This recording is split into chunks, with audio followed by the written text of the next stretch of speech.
Guys, I'm back again. So this is what happened the last time I posted a video. I was like, oh, that was easy. And then I made another video and I posted like 3 or 4 in a row.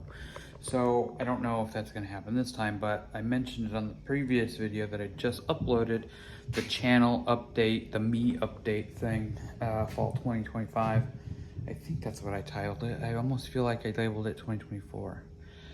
Anyway, it doesn't matter. So I mentioned it earlier in that video that this is the bike going forward. It's the Trek Checkpoint ALR5. This is the Gen 2, so the Gen 3 has the updated geometry. Anyway, I'm gonna take these wheels off. I'm gonna convert them back to the quick release, put them back on the gravel bike, put the gravel bike back on the wall, so that way we've got the OZARK Trail group over there, well, the OZARK Trail budget group over there, because as we know, they now have the Fast Flow and the G.2, the Rebel. Anyway, I'm gonna swap the wheels, do a whole thing, I'll show you the process, do some chit chat along the way just to kind of shoot the breeze with you guys and just kind of hang out. So that's let's get into it. All right, so I'm gonna be working kind of like on the floor today, kind of doing it old school before I had the stand, because the stand, my stand isn't very good. And I want to clamp here at the seat post, but I don't have enough seat post exposed because I'm short, right? So it's about where it needs to be. And I don't want to have to adjust the car back, the Trek car back. This thing has been so cool all this year when I'm riding on the roads. I don't know how I ever rode bikes without this. If you're riding on a road or anywhere that there's traffic, even other cyclists, you know, people that are faster than you, they'll register on this and they'll let you know on the head unit that, hey, something's coming up behind you. Watch out. There's a car back. So I'm gonna flip this, and you can already tell, it's kind of noisy. These are tubeless, and I don't know if the sealant is still good. I'm assuming that it is.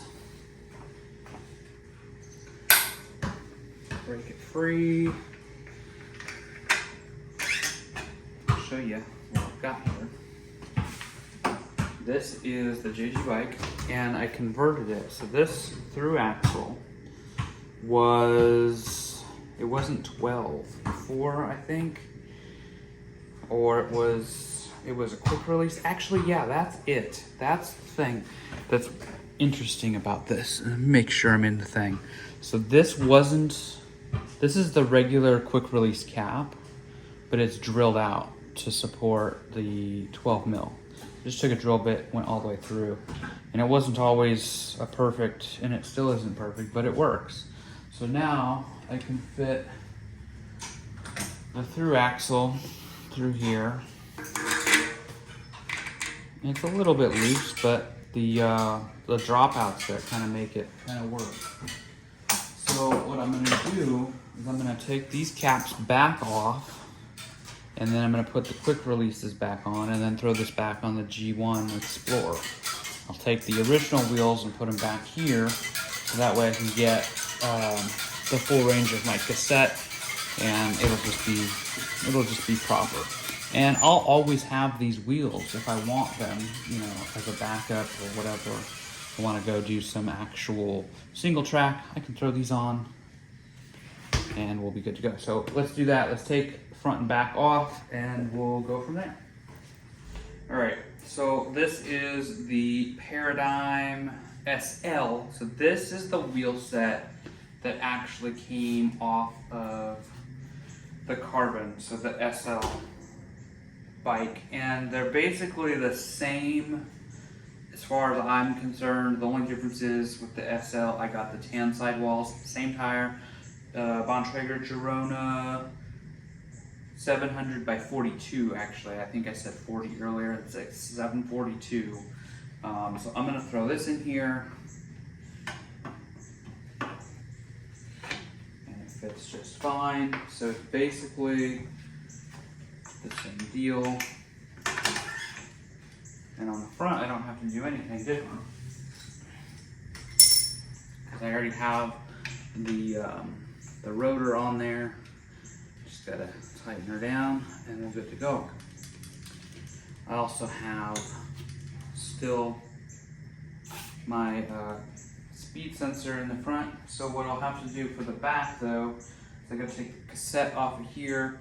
I have to grab the other cog to convert this one back to 12 speed. So for that part, I'm gonna bring it down probably. That goes here, this goes here, and then we switched. There. It just felt weird for some reason. So anyway, this comes off. There's a little lock ring in there. And then I like to try to be careful to take this off in a neat way, so that way I can just plop it on here the same way. I don't know if this is gonna show very good here. I might have to change the angle just slightly for you. That way you can kind of see what I'm doing. Making okay time. 11 minutes in. I've had a little bit of back and forth, having to go back inside and grab stuff. So take that off. And here's our cassette. And for the most part, this is all together minus the bottom 3 rings. It's just one large group. So this can easily just kind of slip on here. I'm gonna find the right orientation, and this is an HG on these checkpoints, at least at this entry level spec build. So like the aluminum, this is the ALR5, this is the Gen 2, probably get the same setup with the Gen 3, the SL, I have the SL5, so the lower spec carbon. So then I'm going to take my 13 tooth. We're going to find that one's orientation, which I believe might have been already correct the way I first had it launched. Yeah, right there. And then we get the 12 tooth that we were missing. Not really missing it because not really hardly ever in these gears, but when you are, you do kind of notice it.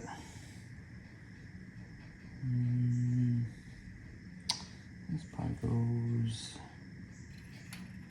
about right there. Okay. So then from here, you could put some grease here to kind of keep this from seizing up. I'm not going to this time. Re-lube, re-torque everything.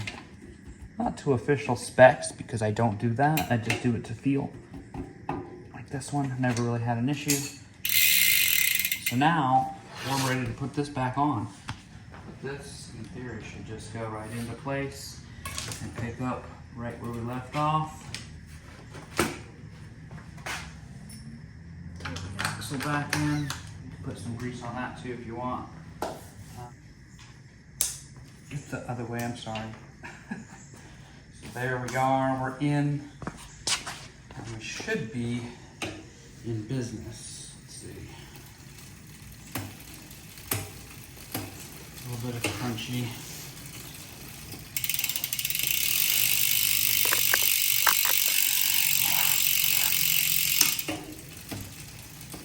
Be able to tune that out.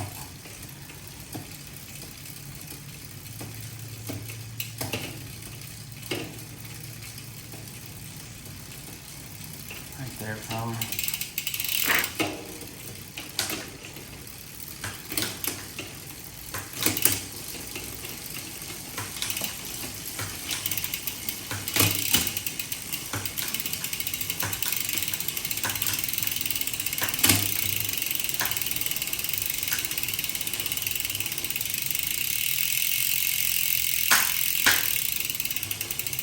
So I need Need a little bit of space on the top limit. So I need to bring this out a little bit.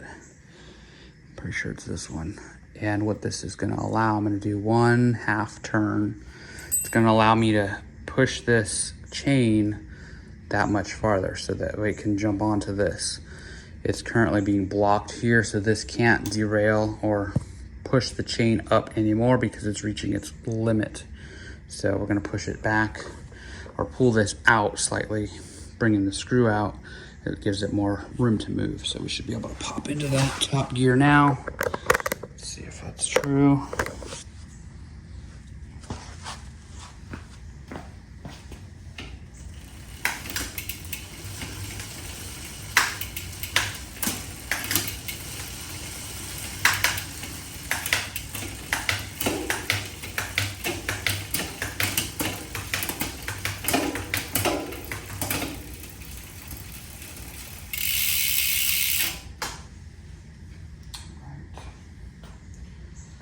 Flip over.